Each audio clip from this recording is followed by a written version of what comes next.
बिस्मिल्लाहिर्रहमानिर्रहीम। मैं हाफिज शाहिद मुनीर हूँ और आप देख रहे हैं HSM। वजीराबाद के अंदर कल एक खबर आई जिसमें बताया गया कि एक कटलरी के साबिक चेयरमैन राहत नजर को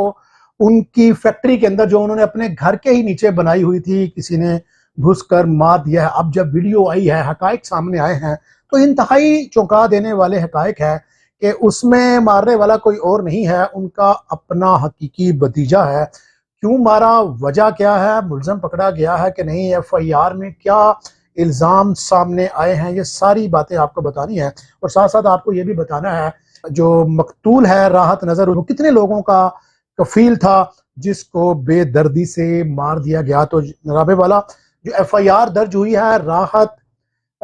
जो मकतूल है राहत नजर, उसकी बीवी राबिया राहत ने एक FIR दर्ज कराई है जिसमें उसने बताया है कि उनका भतीजा जिसका नाम तैयब मुगल है, उसके साथ हमारी फैक्ट्री का तनाज़ा चल रहा था।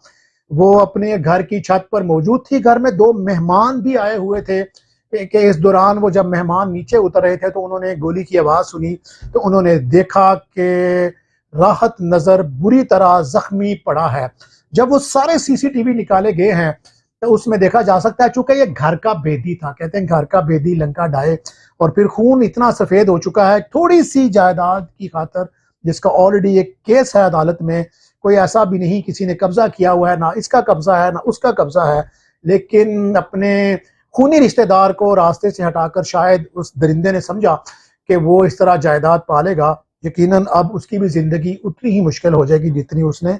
राहत नजर की है। तो तैयब मुगल साहब उस अपने, चूंकि उसका घर में आना जाना है, वो फैक्ट्री में, फैक्ट्री के नुमा जो घर है, घर ऊपर है नीचे फैक्ट्री है, ये मनाजर बड़े खतरनाक आए हैं कि राहत साहब को ये शायद इल्म ही नहीं था कि आज उनकी जिंदगी का आखिरी दिन है। वो अपनी रूटीन में शाम के वक्त अपनी फैक्ट्री के अंदर नीचे बैठे हुए थे, मनाजर में देखा जा सकता है वो बैठे हुए हैं। इस दौरान एक दरवाजा खुलता है उनके ऑफिस का, वो दरवाजा खुलता है तो वो कातिल देख लेता है कि यहाँ पर राहत बैठा है, लेकिन मकतूल राहत शायद दे नहीं पाता, वो दरवाजा बंद करता है और उसके बाद वो अपने वेपन को तैयार करता है। वेपन को तैयार करने के बाद वो दोबारा दरवाजा खोल के फायरिंग करता है, जिसके बाद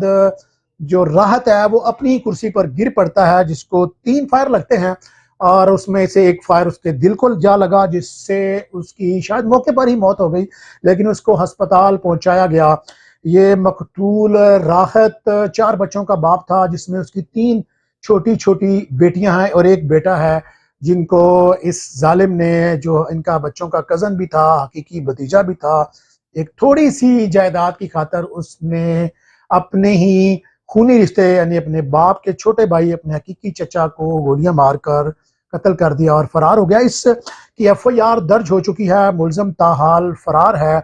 पुलिस ने उसके पीछे टीमें लगा दी हैं। पुलिस का दावा है कि जल्द मुलजम गिरफ्तार हो जाएगा, लेकिन आज हमारा मुआशरा अदम बर्दाश्त का इस कदर शिकार है कि छोटी छोटी मफादात की खातर, छोटे से पैसों की खातर, छोटी सी जायदाद की खातर हम इस कदर गसीले, स्टबन और जिद्दी हो चुके हैं कि हम ये समझते हैं कि अगर कानूनी तरीके से हमें कोई चीज़ नहीं मिल रही तो हम उसको रास्ते से ही हटा दें। फिर उसके बाद चूंकि इसको पता था कि इसके पीछे इसकी बेवा होगी जो ज़ाहिर है पेशियां नहीं भुगत सकेगी, ज़ाहिर है छोटे छोटे बच्चे नहीं कर सके, लेकिन ये शायद ये भूल चुका है कि उसका अदल का भी एक निज़ाम है, खुदा का भी निज़ाम है। जब आप किसी को कमज़ोर समझते हैं तो आप यकीन करें जो कमज़ोर होता है उसके साथ खुदा फिर खुद आ जाता है। और हमारी हमारी वजीराबाद पुलिस से गुजारिश है कि जल्द अज जल्द इस मुलजिम को अपने अंजाम तक पहुंचाया जाए और इस तरह के जालिम को जो छोटे छोटे मफादात की खातर आज फिर CCD जैसे एक्टिव महकमे के होते हुए अपने खूनी रिश्तेदारों को मार रहे हैं, इनके खिलाफ भी कला कमा करने की जरूरत है और उनके खिलाफ भी तेज एक्शन लेने की जरूरत है, ताकि ये जो जायदाद के झगड़े हैं, जिस तरह पुरानी दुश्मनियां रोकने के लिए CCD अपना रोल अदा कर रही है, इस तरह ये जो छोटे छोटे लेन देन के ऊपर भी जो लोग मार रहे हैं, अगर उनको भी डराया जाएगा, तो अगर उनको भी अपने अंजाम पर पहुंचाया गया जाएगा तो मुस्तकबिल इस तरह के कत्ल वार जिसमें हम हमारे मुआशरे में बैठे हुए लोग ये समझते हैं कि इसके पीछे कोई नहीं है, उनको पता होना चाहिए कि हुकूमत, रियासत, इदारे मजलूम के साथ खड़े हैं। और जैसा कि राहत की जो बीवी है राबिया ने भी उम्मीद जाहिर की है और अपील भी की है गुजरांवाला के सीपीओ साहब से कि इस मामले को सीसीडी के हवाले किया जाए ताकि उसको इंसाफ जल्द होता हुआ नजर आए और दूसरे जो जालिम लटेरे लुटेरे जो गसब करते हैं लोगों की जायदादों को, अब तो एक